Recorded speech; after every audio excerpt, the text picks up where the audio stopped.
síndrome dos ovários policísticos, a gente divide, né, a abordagem da síndrome dos ovários policísticos com outros especialistas, principalmente com os ginecologistas, né? E o que acontece? A síndrome dos ovários policísticos nada mais é do que a disfunção endócrina mais comum nas mulheres em idade reprodutiva. Ou seja, é de uma importância enorme, né? É extremamente comum, extremamente frequente. A SOP, né? Para a gente usar aí um termo mais prático de falar, a SOP ela é a principal causa de hirsutismo. Nas pacientes que vêm com queixa de hirsutismo, vai ser obrigatório, essencial a gente investigar a SOP. E geralmente, quando que a gente vai suspeitar, né? Quem que é o paciente, a paciente, como que ela chega? É uma paciente que chega ou com queixa de irregularidade menstrual, ou com queixa de hirsutismo, ou com queixa de ambas. E aí, quando a gente vai fazer a investigação,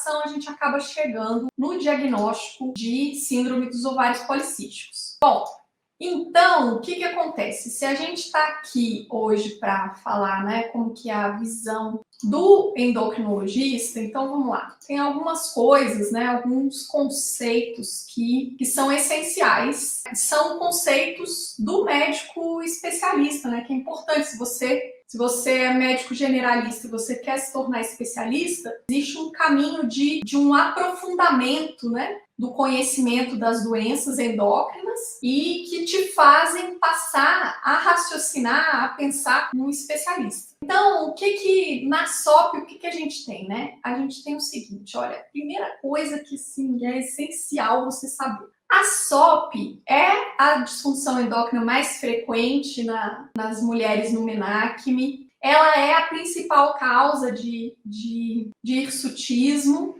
né? Mas a SOP é um diagnóstico de exclusão. Exclusão. Então, antes de você afirmar que uma paciente tem SOP, você vai precisar excluir outras doenças. Um aspecto importante da SOP é o seguinte, é que, muito embora essa seja uma condição comum, né, seja uma doença prevalente, a gente ainda não compreende completamente, né, a fisiopatologia dessa doença. A gente ainda não tem uma compreensão muito completa. Tanto é que ela ainda é uma síndrome, né? Síndrome dos ovários policísticos. Então, assim, a gente ainda não compreende essa condição, né, na sua totalidade.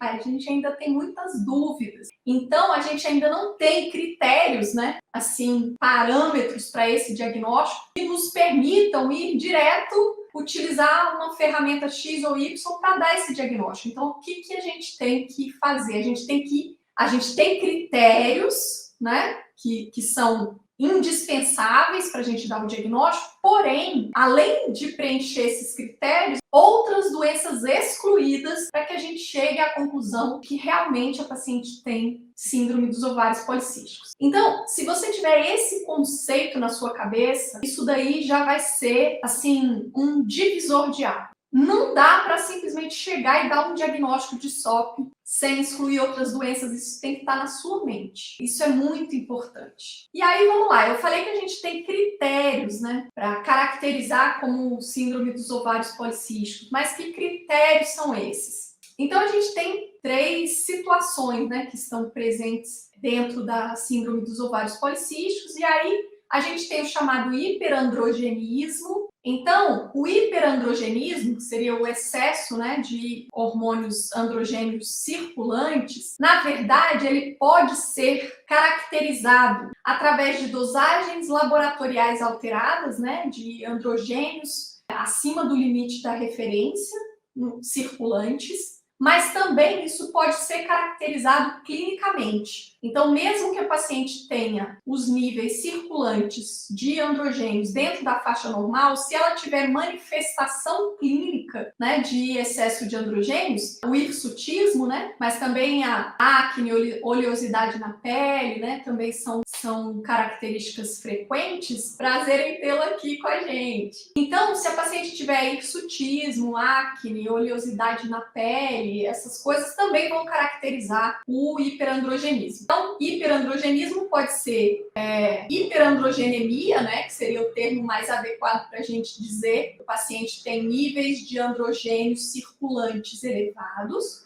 ou a paciente pode ter manifestação clínica, né, do hiperandrogenismo, que seria o hirsutismo, a acne, a oleosidade na pele. Essa é uma das características da síndrome. A outra característica é a presença de disfunção ovulatória, né? Então, a paciente tem ciclos anovulatórios e aí isso vai implicar em irregularidades menstruais, né? E aí a paciente vai passar períodos sem menstruar, né? Ela faz oligomenorreia, ela faz amenorreia, períodos anovulação e, consequentemente, amenorreia, né? De não menstruação. Então, isso é o que caracteriza esse segundo ponto, né? Seria a disfunção ovulatória. E o terceiro ponto, né? Que faz parte, né? Das características da síndrome é a presença de ovários policísticos que podem ser identificados em exame de imagem, em ultrassonografia. Muito bem. E aí, o que acontece nesse contexto aí? Nesse contexto, a gente vai ter, dentro da síndrome dos ovários policísticos, a gente utiliza como critério, né, para dar diagnóstico, além de excluir outras doenças, não esqueça disso, tem sempre que excluir outras doenças. A gente vai falar disso melhor daqui a pouquinho. Mas, além disso, a gente vai precisar, para cumprir, né, para se enquadrar nos critérios para diagnóstico de síndrome dos ovários policísticos, a gente vai precisar de pelo menos duas dessas três características, né? O hiperandrogenismo, disfunção ovulatória e ovários policísticos. Então, excluiu outras doenças e a paciente tem pelo menos 2 desses 3 critérios, a gente fecha o diagnóstico de síndrome dos ovários policísticos. E daí, o que acontece? Então, pelo menos 2 dos 3, então isso vai nos dar algumas possibilidades de fenótipos, né, dentro da síndrome dos ovários policísticos. E aí, essas possibilidades de fenótipos, elas foram alinhadas, listadas, né, em 2012, num workshop que aconteceu lá no NIH, nos Estados Unidos. E aí ficou definido assim, que a gente tem um fenótipo clássico, e esse fenótipo clássico da síndrome dos ovários policísticos seria quando a paciente tem hiperandrogenismo, anovulação, né, a disfunção ovulatória, com ou sem ovários policísticos. Daí, o clássico, que a gente vai chamar de fenótipo A, é quando a gente tem as 3 características. A paciente tem hiperandrogenismo, ela tem anovulação e ela tem ovários policísticos na ultrassonografia. A gente vai chamar de fenótipo B quando ela é o clássico também, só que sem ovários policísticos, né? Ela vai ter hiperandrogenismo e anovulação, mas os ovários não são policísticos no ultrassom. E aí a gente vai ter ainda outras 2 possibilidades, né? Que seria o fenótipo ovulatório, em que a mulher vai ter hiperandrogenismo, ovários policísticos, mas ela não tem disfunção ovulatória. Esse seria o fenótipo C. E o fenótipo D, né? A quarta possibilidade seria a paciente que seria o fenótipo novoandrogênico, quer dizer, ela não tem hiperandrogenismo, mas ela tem anovulação e ela tem ovários policísticos no ultrassom. Porque se a gente tem 3 critérios, né? 3 características da doença. Para dar o diagnóstico, a gente precisa ter pelo menos 2. Então, isso nos gera essas 4 possibilidades de fenótipos, né? Que foram, então, listados dessa forma, acabei de comentar. Característica importante que costuma fazer parte, né? Não é obrigatório, não faz parte dos critérios, né, para diagnóstico de síndrome dos ovários policísticos, costuma estar presente, são as anormalidades metabólicas, né? Então, a presença de obesidade, resistência à insulina, algumas vezes pré-diabetes ou diabetes, dislipidemia. Esses achados de anormalidades metabólicas também podem estar presentes e é interessante a gente investigá-los, né? Quando a gente tem uma paciente com uma suspeita de SOP, né, é interessante também avaliar a possibilidade de anormalidades metabólicas. Muito embora isso não seja critério para diagnóstico, mas é importante a gente avaliar em paralelo, por conta da importância da abordagem das anormalidades metabólicas, né, para a prevenção de doenças cardiovasculares, de complicações cardiovasculares. Então, é sempre importante a gente avaliar isso em em conjunto, né? Ali junto com a avaliação dos critérios para diagnóstico. Bom, e aí eu estava te falando, então assim, eu preciso esmiuçar isso um pouco melhor, né? Porque assim, eu falei que é diagnóstico de exclusão. O que eu preciso excluir? Eu atendi uma paciente que tem hirsutismo, por exemplo, né? Ela se queixa desse hirsutismo, está apresentando irregularidades menstruais, né? Assim, está permanecendo longos períodos sem menstruar, né? Períodos de amenorreia. E aí eu pensei, poxa vida, isso aí pode ser SOP. Então, como que eu vou fazer para investigar? Eu já falei sobre os critérios, né, de diagnóstico. Mas eu falei que precisa excluir outras doenças. E que doenças são essas? Pelo amor de Deus, né? Que doenças são essas que podem ser? Na verdade, o que ela pode ter, né, para justificar uma amenorreia, para justificar... Então, assim, a gente tem algumas condições que podem cursar com exatamente esse quadro aí e às vezes achar que é SOP e na verdade não é. Então, o que a gente precisa pensar, né? O que é diagnóstico diferencial? O que a gente precisa excluir? Olha, primeira coisa, number one, paciente com amenorreia, você tem que pensar que pode ser gravidez. E excluir gravidez, a gente necessariamente precisa do beta-HCG. Isso é muito importante, né? Porque às vezes a gente pode comer bola numa coisa simples, mas assim, às vezes a paciente nega essa possibilidade e eventualmente pode ser. Então, assim, a gente tem que pensar em vida real, né? Vida real é o seguinte, às vezes você atende a paciente, ela, assim, não cogita a possibilidade de gravidez no universo da vida dela. Então, se você perguntar, tem alguma possibilidade que você está grávida? Ela te fala não, e isso é de uma forma sincera, porque ela realmente acha que não. Só que, ainda assim, ela pode estar grávida. Esse negócio de gravidez é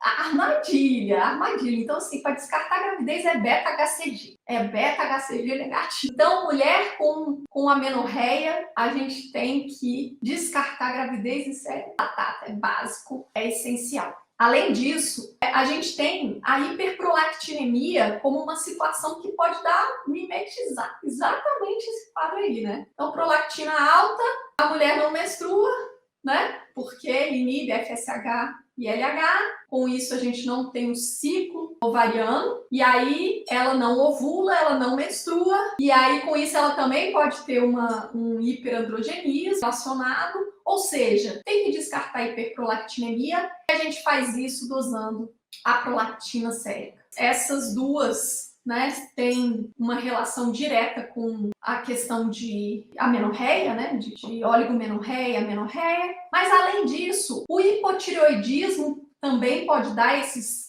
distúrbios menstruais. Então, fazer uma dosagem de TSH também, né, é essencial para a gente excluir o hipotireoidismo, que é também uma doença comum e que também pode dar esse mesmo contexto. Outras condições, olha, na questão do hiperandrogenismo, a gente tem sempre que lembrar, né, que hiperplasia adrenal congênita também pode dar exatamente o mesmo quadro, hiperandrogenismo com disfunção menstrual, né, disfunção ovulatória. Então, a hiperplasia adrenal congênita por deficiência de 21-hidroxilase, que é a forma mais comum de hiperplasia adrenal congênita, ela pode, né, ter um quadro clínico idêntico também. Então, é necessário excluir, né, com a dosagem da 17-hidroxiprogesterona, ali naquele teste de estímulo, né, com o ACTH sintético. Além disso, olha, hipercortisolismo, né, síndrome de Cushing também ter manifestações semelhantes, tumores virilizantes também. E aí, assim, essas condições, às vezes, a gente vai individualizar, né, de acordo com a manifestação clínica. Por exemplo, um tumor virilizante, você tem uma virilização mais importante, né, não é só um hirsutismo, costuma ter também toromegalia, alopecia androgênica, né, achados mais exuberantes de hiperandrogenismo. Então, assim, aí a gente vai individualizar,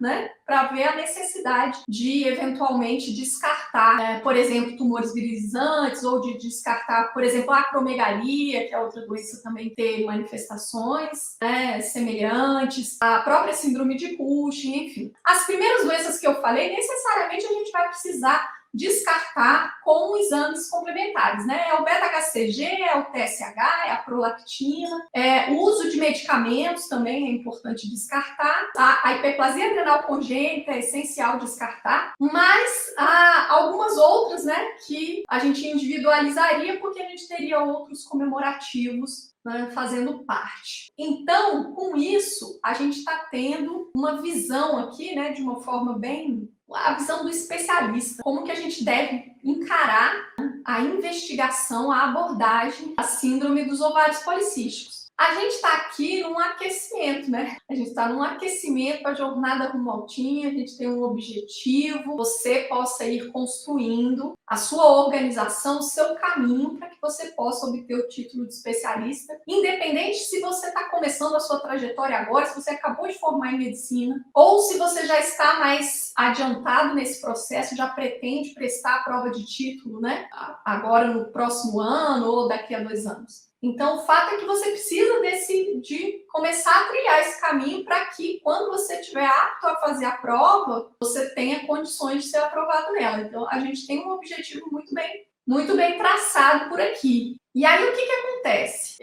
Não é à toa que eu estou falando desse assunto, né? Eu não traria um tema aqui pensado. Por quê? Porque isso cai na prova do TIM. A síndrome dos ovários policísticos cai, sempre cai, todo ano cai. Tanto é que ela caiu na prova que aconteceu há quase 2 semanas atrás, né? No final de semana, sem ser no passado, no outro, né? Na prova, a síndrome dos ovários policísticos. E aí, já que a gente está falando desse assunto, eu vou te mostrar como que foi que caiu na prova, né, desse ano, agora recentemente. Na prova do TIM que aconteceu há poucos dias atrás, então lá na prova de casos clínicos, né, que é a prova da segunda etapa, uma questão que falava assim, tinha a descrição de um caso clínico de uma paciente, aí vinha uma pergunta assim, o workshop de metodologia baseada em evidências do National Institutes of Health, que é o NIH, de síndrome dos ovários policísticos 2012, recomenda que fenótipos específicos devam ser relatados explicitamente. Descreva os 4 possíveis fenótipos de pacientes de acordo com os critérios diagnósticos da SOP. Aqui ele pediu para indicar em qual dos 4 fenótipos se enquadra a paciente que estava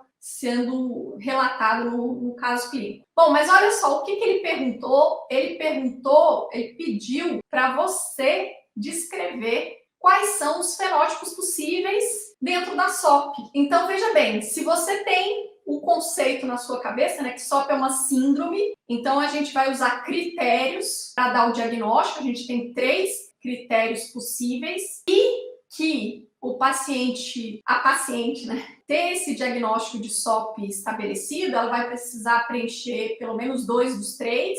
Então, isso nos leva a 4 possibilidades de fenótipo, né? O que a gente vai ter de possibilidades? A gente vai ter o fenótipo clássico, que é aquele que vai ter as 3 características, né? Em especial, o hiperandrogenismo e a disfunção ovulatória. E aí, nesse fenótipo clássico, a gente vai chamar de fenótipo A, aquele que tem hiperandrogenismo, disfunção ovulatória e ovários policísticos. E a gente vai chamar de B, a paciente que tem hiperandrogenismo mais disfunção ovulatória, mesmo que ela não tenha ovários policísticos no ultrassom. Então, esse seria o fenótipo B, que também está dentro do considerado clássico. O clássico é quando tem hiperandrogenismo e disfunção ovulatória. Bom, e aí a gente tem um fenótipo chamado C, que seria quando a paciente tem hiperandrogenismo e ovários policísticos. Ela não tem disfunção ovulatória, ela ovula normalmente. E o chamado fenótipo D seria quando a paciente tem disfunção ovulatória e ovários policísticos, mas ela não tem hiperandrogenismo, né? Então, seriam essas 4 possibilidades de fenótipos, e era isso que a questão queria que você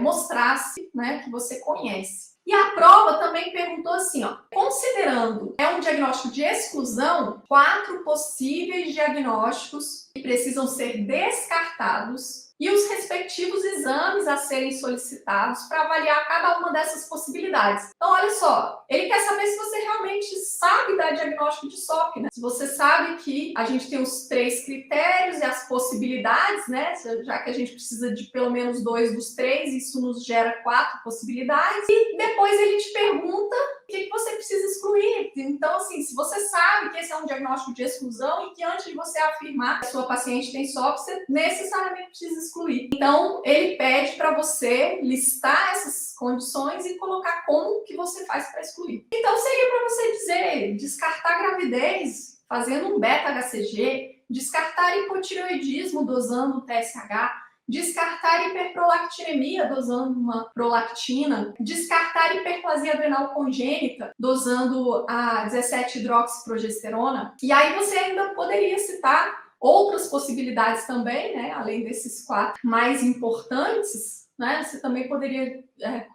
descartar síndrome de Cushing, descartar acromegalia, descartar tumor virilizante, né? Aí você poderia também colocar. E como eu falei, aí existe uma individualização, né? Nem sempre você vai precisar descartar com abordagem de exames complementares algumas condições. Algumas necessariamente sim, né? As 4 primeiras que eu falei, necessariamente sim. Mas as demais seria individualizado, né? Cada circunstância você veria, isso é necessário, aqui eu preciso descartar do ponto de vista bioquímico, determinada condição, não, aqui não há necessidade. A gente tem um raciocínio, né, quando a gente já domina aquela informação, daí fica mais fácil quando você é questionado, né? Por quê? Porque você até entende, você consegue perceber naquela pergunta o que está se buscando. O que é importante? É importante você saber dar diagnóstico de síndrome dos ovários policísticos, é ter esses conhecimentos, ter um raciocínio de médico especialista, que é o que diferencia o generalista do especialista, é a forma de pensar. E a forma de pensar, a forma de raciocinar, ela vem do conhecimento que você vai adquirir. Quando você pratica esse exercício, né, tudo vai ficando mais fácil. E a hora que aparece na prova, você tem mais tranquilidade de responder. Hoje a gente esmiuçou aqui como que é a visão do endocrinologista sobre a SOP e como que isso é cobrado na prova do time.